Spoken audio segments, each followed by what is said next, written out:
ہچکیاں محبت کی season 1 part 4۔ Itrat آج سارا دن حالہ کو یونی میں تلاش کرتی رہی مگر وہ نہیں ملی۔ بالآخر مایوس ہو کر ہاسپٹل جانے کا ارادہ کیا۔ پہلے دن جو کچھ عطرت ساتھ ہوا اس کی وجہ سے دبیر نے عطرت کے لیے ایک ڈرائیور اور گاڑی مخصوص کر دی اور وہ سارے دن یونی کی پارکنگ میں رہتی۔ جب بھی عطرت فری ہوتی گھر واپس آ جاتی تھی۔ ابھی عطرت نے پارکنگ میں قدم رکھا ہی تھا کہ کونین نظر آ گیا۔ وہ ہمیشہ کی طرح اپنی بائیک سے سر کھپا رہا تھا۔ ہیلو! عطرت نے ڈرتے ڈرتے کونین کو مخاطب کیا۔ اس نے کبھی لڑکوں سے بات نہیں کی تھی، شاید وہ کونین سے بھی نہ کرتی مگر ایڈریس معلوم کرنا تھا۔ کونین نے مڑ کر دیکھا اور عطرت کو پہچان کر شرارت سے بولا، آج بھی لفٹ چاہیے؟ مگر سوری میم، آج تو بائیک آپ کو لفٹ دینے کے موڈ میں نہیں۔ اس نے کندھے اچکائے، ویسے بھی میری بائیک احسان فراموشوں کو پسند نہیں کرتی۔ عطرت کچھ شرمندگی سے بولی، وہ اصل میں کبھی بائیک پر نہیں بیٹھی، مجھے لگ رہا تھا کہ میں گر جاؤں گی، اس لیے مجھے بہت رونا آ رہا تھا۔ جب گھر پہنچی تو میرا دل اماں ابی سے ملنے کو تڑپ رہا تھا۔ میں شرمندہ ہوں اپنے اس دن کی حرکت پر۔ کونین کو امید نہیں تھی کہ وہ اتنی جلدی شرمندہ ہو جائے گی، اس لیے اسے حیرت سے دیکھا اور کہا، سیریسلی؟ جی، اور اسی لیے میں اور میری اماں بھی آپ کے گھر آنا چاہتے ہیں شکریہ ادا کرنے کے لیے مگر… اتنا کہہ کر عطرت رک گئی۔ مگر کیا؟ کونین نے ابرو اچکا کر کہا، وہ مجھے آپ کے گھر کا ایڈریس معلوم نہیں ہے۔ اچھا تو یہ بات ہے۔ کونین اب ہاتھ باندھے بائیک ساتھ ٹیک لگا کر کھڑا ہو گیا تھا۔ وہ کیا ہے نا مس؟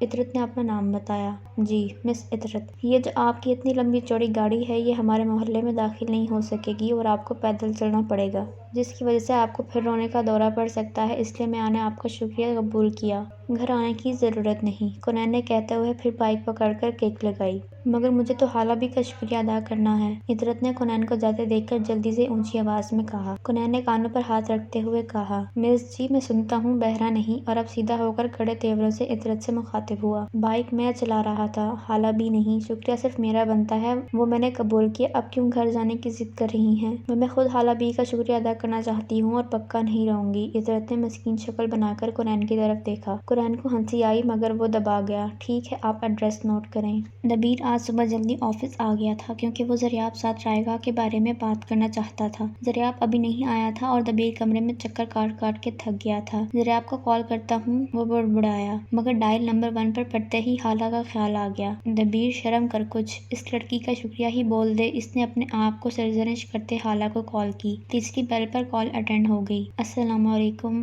پیاری سی آواز دبیر کے اسپیکر میں ابھری۔ وہ میں دبیر بات کر رہا ہوں، سلام کا جواب دیتے ہوئے دبیر نے اپنا تعارف کروایا۔ کون دبیر؟ سوری میں نے پہچانا نہیں، حالہ نے جواب دیا۔ حالہ اس وقت ہسپتال میں کافی مصروف تھی اس لیے لمبی بات نہیں کرنا چاہتی تھی۔ دبیر کو بھی اپنی غلطی کا احساس ہو گیا، جلدی سے بولا، جی میں عطرت کا بھائی۔ اچھا پھر؟ حالہ نے جواب دیا، وہ میں آپ کا شکریہ ادا کرنا چاہتا تھا۔ دبیر فوراً اصل موضوع کی طرف آیا۔ نہیں، اس کی ضرورت نہیں، میں ذرا مصروف ہوں، برا مت مانیے گا۔ یہ کہہ کر اس نے کال کاٹ دی۔ عجیب لڑکی ہے، اس دن بولنے سے نہیں رک رہی تھی اور آج سننے کے لیے تیار نہیں۔ اتنے میں آفس کا دروازہ کھلا اور زریاب اندر داخل ہوا۔ کیا بات ہے، فون کو کیوں گھور رہا ہے؟ مانا کافی مہنگا ہے پر اس کا یہ مطلب نہیں کہ بندہ اپنے آس پاس سے بے خبر ہو جائے، اور ہنستے ہوئے دبیر کے سامنے کرسی پر بیٹھ گیا۔ دبیر نے مسکرا کر فون ٹیبل پر رکھا اور چلتا ہوا زریاب کے پاس آ گیا۔ بہت خاص بات ہے کیا؟ زریاب نے پاس کھڑے دبیر کو آنکھیں اچکا کر آہستہ آواز میں کہا۔ ہاں بھی اور نہیں بھی، دبیر نے مسکراتے ہوئے جواب دیا اور زریاب کا ہاتھ پکڑ کر صوفے پر آ بیٹھا۔ یار تو ٹھیک تو ہے؟ تیری حرکتیں کچھ مشکوک نظر آ رہی ہیں، زریاب نے دبیر کے ماتھے کو ہاتھ لگاتے مصنوعی فکرمندی سے کہا، جس پر دبیر کا قہقہا بلند ہوا۔ یار مجھے خود بھی سمجھ نہیں آ رہی کہ کہاں سے شروع کروں،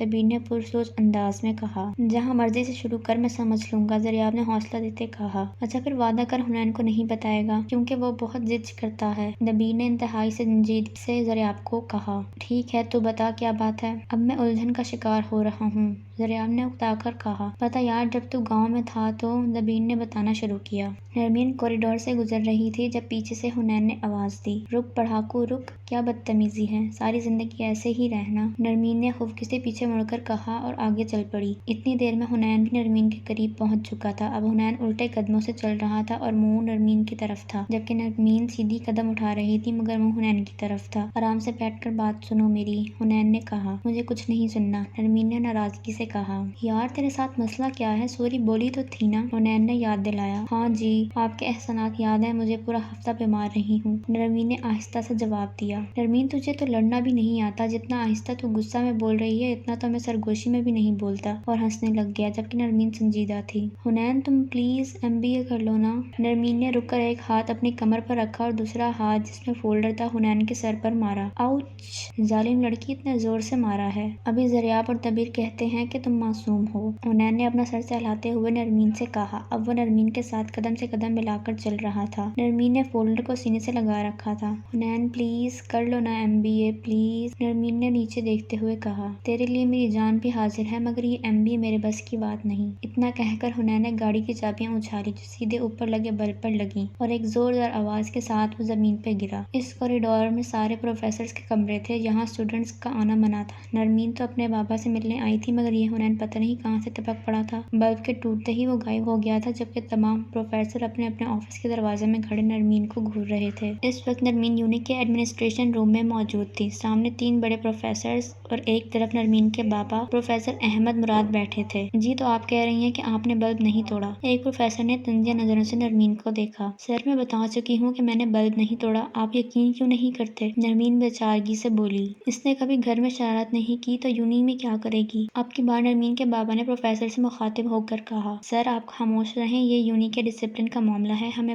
پوچھ لینے دیں۔ ایک پروفیسر نے احمد مراد کو چپ کراتے ہوئے نرمین سے سوال کیا۔ بیٹا اگر آپ نے نہیں توڑا تو پھر کس نے توڑا ہے؟ کیونکہ کوریڈور میں آپ کے سوا کوئی اور نہیں تھا۔ نرمین حنین کا نام لینا نہیں چاہتی تھی، اسے آگے ہی 2 دفعہ وارننگ لیٹر جاری ہو چکا تھا۔ اگر اب وہ حنین کا نام لیتی تو اسے یونی سے نکال دیا جاتا، جو نرمین نہیں چاہتی تھی۔ جب پروفیسروں نے سوالات کی بوچھار کی تو نرمین نے اسی میں عافیت سمجھی کہ سارا الزام اپنے سر لے لے۔ سر آئی ایم سوری۔ نرمین نے معافی مانگ لی مگر اس کی آنکھوں میں آنسو آ گئے۔ اسے کبھی کسی ٹیچر سے ڈانٹ نہیں پڑی تھی، ہمیشہ سب نے تعریف ہی کی تھی مگر آج حنین کی وجہ سے اچھی خاصی کلاس ہو گئی تھی۔ ایک تو آپ سر احمد مراد کی بیٹی ہیں، دوسرا آپ ایک لائق اسٹوڈنٹ ہیں، تیسرا آپ نے کبھی یونی ڈسپلن کی خلاف ورزی نہیں کی، اس لیے آپ کو ہم وارننگ لیٹر ایشو نہیں کر رہے مگر نیکسٹ ٹائم بی کیئرفل۔ یہ کہتے جیولری نے نرمین کو جانے کا اشارہ کیا۔ روم سے باہر آتے ہی احمد مراد بول پڑے۔ نرمین بولو تمہارے ساتھ حنین تھا؟ یہ حرکت اسی کی ہو سکتی ہے، وہی ایسے کاموں کا ماہر ہے، بولو جواب دو۔ جبکہ نرمین سر جھکائے باپ کے ساتھ چل رہی تھی۔ احمد مراد نے اپنے آفس میں آتے ہی نرمین کو بیٹھنے کا اشارہ کیا اور خود فائل سمیٹنے لگے۔ نرمین بہت ہی حساس لڑکی تھی، چھوٹی چھوٹی باتوں پر پریشان ہو جاتی، یہ تو بہت بڑی بات تھی اس کے لیے۔ وہ اب بیٹھی رو رہی تھی۔ جب احمد مراد کی نظریں نرمین پر پڑی تو انہیں دکھ ہوا اور آخر لاڈلی بیٹی تھی، چلو اب چپ کرو، کوئی بات نہیں، معاملہ دفعہ دفعہ ہو گیا۔ بری بات روتے نہیں، میں فائل سمیٹ لوں پھر گھر چلتے ہیں؟ نرمین نے ہاں میں سر ہلا دیا۔ اسے حنین پر بہت غصہ آ رہا تھا پر سمجھ نہیں آ رہی تھی کہ غصہ نکالے کیسے۔ کچھ دیر سوچنے کے بعد اس نے اپنا موبائل آف کر دیا۔ دبیر نے ساری بات بتا کر ایک گہرا سانس لیا۔ اب وہ چھت کو گھورنے کے ساتھ ساتھ ٹانگ پہ ٹانگ رکھ کر مسلسل ہلا رہا تھا۔ تو یہ ہے جناب کی خاص بات، ضیاء نے مسکرا کر کہا۔ اگر تو نے حنین جیسی بےغیرتیاں کرنی ہیں تو بتا دے، میں آئندہ تجھ سے بھی کوئی بات نہیں کروں گا، دبیر نے مصنوعی غصے سے مکہ مارتے ضیاء کو کہا۔ نہیں یار تو سیریس ہو گیا، میرا مطلب ہے مجھے ان سب باتوں میں کچھ خاص نہیں لگا سوائے اس کے کہ لڑکی ذہین ہے، ضیاء نے رایا کو سراہتے ہوئے کہا۔ دبیر زیر لب مسکرایا۔ اس کی تعریف کرنے کو نہیں کہا، میری بات سمجھ، حالانکہ اسے تعریف اچھی لگی تھی۔ کیا سمجھوں؟ تو کچھ بتائے تب نا، تیری باتوں سے جو میں نے محسوس کیا کہہ دیا۔ ضیاء اباگور دبیر کے چہرے کے اتار چڑھاؤ دیکھ رہا تھا۔ یار، دبیر نے ہاتھ بالوں میں پھیرتے ہوئے ضیاء کی طرف پریشانی سے دیکھ کر کہا، میں خود کنفیوز ہوں، میرے ساتھ یہ پہلی بار ایسا ہوا ہے، مجھے رہ رہ کر اس کا خیال اور اس کی باتیں یاد آ جاتی ہیں، بتا اب کیا کروں؟ اچھا تو یہ بات ہے، ضیاء زمائی انداز میں مسکرایا۔ لگتا ہے تجھے پہلا مکہ ٹھیک نہیں لگا، دبیر نے خفگی سے ضیاء کو دیکھا۔ اس سے پہلے کہ ضیاء کچھ کہنے کے لیے اپنا منہ کھولتا، دھماکے سے آفس کا دروازہ کھلا اور حنین برق رفتاری سے ضیاء اور دبیر کے درمیان پھنس کر بیٹھ گیا۔ کتنی دفعہ منع کیا ہے تجھے اس حرکت سے؟ ضیاء غصے سے کہتا اٹھ کر کرسی پر بیٹھ گیا۔ حنین کا یہ فیورٹ کام تھا، یونی میں بھی جب وہ 2 لوگوں کو اکٹھا بیٹھا دیکھتا بیچ میں گھس جاتا۔ دبیر تو کچھ نہیں کہتا تھا مگر ضیاء اس حرکت سے سخت چڑھتا۔ کیا ہو رہا تھا یہاں؟ حنین نے اپنی گول مٹول آنکھوں سے باری باری دبیر اور ضیاء کو دیکھ کر کہا۔ بیٹا تیرا رشتہ طے کر رہے تھے، دبیر نے حنین کے بال ٹھیک کرتے مسکرا کر کہا۔ کتنی دفعہ منع کیا ہے میرے بالوں کا سٹائل خراب نہ کیا کر۔ اب وہ اپنے بال ٹھیک کر رہا تھا۔ یار یہ جو تم مرغی کی طرح اوپر بال بناتا ہے مجھے اچھے نہیں لگتے، اس طرح تو لڑاکا مرغا لگتا ہے۔ دبیر نے حنین کے اسپائس کی طرف اشارہ کیا جس پر ضیاء اور دبیر ہنسنے لگے۔ حنین بال ٹھیک کرتا اب کمرے کے اندر چکر کاٹ رہا تھا۔ بس کر دے اب، اور کتنے چکر کاٹے گا؟ دبیر نے کہا۔ یار پتہ ہے آج مجھ سے ایک کام الٹا ہو گیا، حنین نے رک کر دونوں کی طرف دیکھتے ہوئے افسوس سے کہا۔ یار تو آج کی جگہ ہمیشہ کا لفظ استعمال کر تو زیادہ مناسب رہے گا، ضیاء نے ہنستے ہوئے کہا۔ حنین اب دبیر کے ساتھ بیٹھ گیا تھا۔ یار وہ میں خود الٹے کام نہیں کرتا، وہ میرے الٹے کام ہو جاتے ہیں، مجھے تو لگتا ہے تو الٹا پیدا ہوا تھا، بلکہ تیری اولاد بھی الٹی پیدا ہوگی، زریاب نے کہا، اور دبیر نے اس کے ساتھ مل کر قہقہ لگایا۔ کیا میری اولاد الٹی؟ حنین نے اپنی گول مٹول آنکھیں گھمائی اور کہا، میں نرمین کو فون کر کے بتاتا ہوں کہ زریاب تجھے بد دعائیں دے رہا ہے۔ زریاب چیخ پڑا، میں کیوں اس معصوم کو بد دعائیں دوں گا؟ پہلی بات یہ کہ آپ کی معصوم نے آج مجھ پر تشدد کیا ہے، اور دوسرا یہ کہ تم نے پیننے سے بد دعائیں دینا سیکھ لی ہیں۔ ابھی تو تم نے کہا کہ میری اولاد الٹی ہوگی، تو انڈائریکٹ نرمین کو بد دعا دی۔ ایسا بہت کم ہوتا تھا کہ حنین دبیر اور زریاب کے قابو میں آئے۔ زیادہ تر ان دونوں کی سختی آتی تھی اس کے ہاتھوں، مگر اب وہ قابو آیا ہوا تھا۔ تم جیسے دوستوں سے بندہ اکیلا اچھا، کہتے ساتھ حنین نے باہر کی طرف قدم بڑھایا۔ اس سے پہلے وہ باہر نکلتا دبیر نے اسے پکڑ کر صوفے پر بٹھا دیا۔ چل بتا کیا ہوا ہے، پریشان ہے؟ پہلے کچھ کھانے کو منگوا، بہت بھوک لگی ہے، حنین نے دبیر کو دیکھتے ہوئے کہا۔ دبیر نے انٹرکام کی طرف ہاتھ بڑھایا جب حنین نے بولنا شروع کیا۔ یار میں نرمین سے آج جنی میں ملنے گیا تھا۔ زریاب کافی کا مگ لے کر ٹیرس پر آ گیا۔ اسے پودے کوئی خاص پسند نہیں تھے، بس ایک پودا منی پلانٹ لگا ہوا تھا جس کی بیلیں پورے ٹیرس پر پھیلی ہوئی تھی۔ یہ پودا بھی اسی لیے لگایا گیا تھا کیونکہ مانور کا کہنا تھا کہ یہ جس گھر میں ہوتا ہے وہاں دولت کی ریل پیل ہوتی ہے، کاروبار خوب پھلتا پھولتا ہے۔ زریاب نے ایک ہاتھ میں کافی کا مگ پکڑا ہوا تھا جبکہ دوسرے ہاتھ میں موبائل۔ کافی دیر سوچنے کے بعد اس نے مانور کا نمبر ڈائل کیا۔ ہمیشہ کی طرح بیل بجتی رہی مگر کال اٹینڈ نہیں ہوئی۔ وہ دن میں 2-3 بار اس کا نمبر ضرور ڈائل کرتا تھا۔ جب تجھے پتا ہے کہ وہ تجھ سے بات کرنا پسند نہیں کرتی تو کیوں کال کرتا ہے؟ زریاب نے اپنے آپ سے مخاطب ہو کر کہا، بڑی عجیب ہے اس دل کی خواہش، ایک شخص میرا ہونا نہیں چاہتا اور دل اسے کھونا نہیں چاہتا۔ اس نے کچھ دیر سوچنے کے بعد یہ میسج ٹائپ کر کے مانور کو سینڈ کر دیا۔ عطرت کے لیے گفٹ لینے جب دبیر ایک گفٹ شاپ میں داخل ہوا تو اسے وہاں کاؤنٹر پر کچھ جانی پہچانی آوازیں سنائی دیں۔ جب اس نے غور کیا تو وہ مسکرا کے ان آوازوں کی سمت بڑھ گیا۔ رایا نے سیلز بوائز کی دوڑیں لگوائی ہوئی تھی جبکہ مجھے مین واچز کی بیسٹ کلیکشن چاہیے۔ آپ مجھے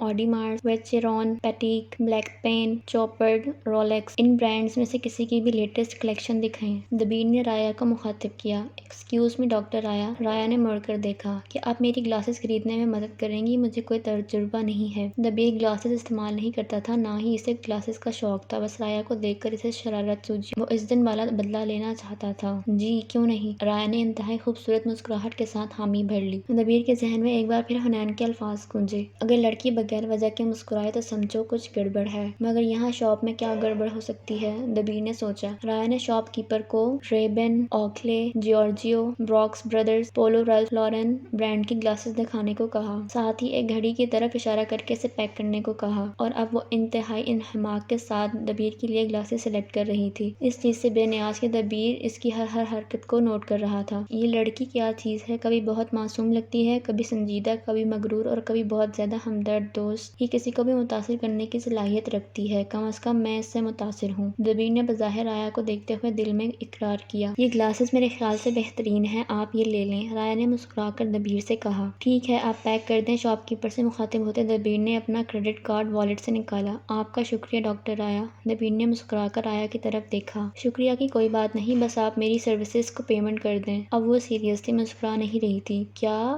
کون سی سروسز؟ دبیر اب حیرت کے سمندر میں غوطہ لگا رہا تھا۔ میں نے ابھی آپ کو گلاسز خریدنے میں مدد دی، آپ کے کہنے پر۔ وہ اب سوالیہ انداز میں دبیر سے پوچھ رہی تھی۔ جی مگر اس سے پہلے دبیر کچھ کہتا وہ بول پڑی، دیکھنے میں تو آپ بزنس مین لگتے ہیں۔ وہ سر سے پاؤں تک دبیر کو دیکھتے ہوئے بولی، مگر آپ کو یہ نہیں معلوم کہ ساری مارکیٹ آئیڈیا کی ہوتی ہے، اور میں نے آپ کو بہترین سروسز دی گلاسز خریدنے کے لیے، اس لیے اب آپ میری سروسز کی پیمنٹ کریں گے۔ رایا نے پر اعتماد لہجے میں جواب دیا، مگر آپ مجھے پہلے بھی مشورہ دے چکی ہیں، اس وقت آپ نے ایسی کوئی بات نہیں کی تھی، پھر اب کیوں؟ دبیر الجھا، اس وقت میں نے اپنی مرضی سے دی تھی، مگر اب آپ کے کہنے پر میں نے اپنا قیمتی وقت آپ کو دیا، اس لیے چپ چاپ میری واچ کی پیمنٹ کر دیں۔ دبیر نے بے بسی سے شاپ کیپر کو گھڑی کا بل بھی کریڈٹ کارڈ میں سے کاٹنے کو کہا۔ رایا گھڑی لے کر جانے لگی، پھر کسی خیال کے تحت 2 قدم الٹے چل کر دبیر کے برابر رکی۔ آپ کو نہیں لگتا آپ کو اپنا والیٹ بھی تبدیل کرنا چاہیے؟ اس کے ساتھ ہی وہ تیزی سے شاپ سے باہر نکل گئی۔ دبیر ابھی رایا کی بات ٹھیک سے سمجھ بھی نہیں پایا تھا کہ اس کے طوطے ایک بار پھر بل دیکھ کر اڑ چکے تھے۔ Watch payment 40,000۔ نرمین دن کو یونی سے واپس گھر آئی تو بہت اپسیٹ تھی،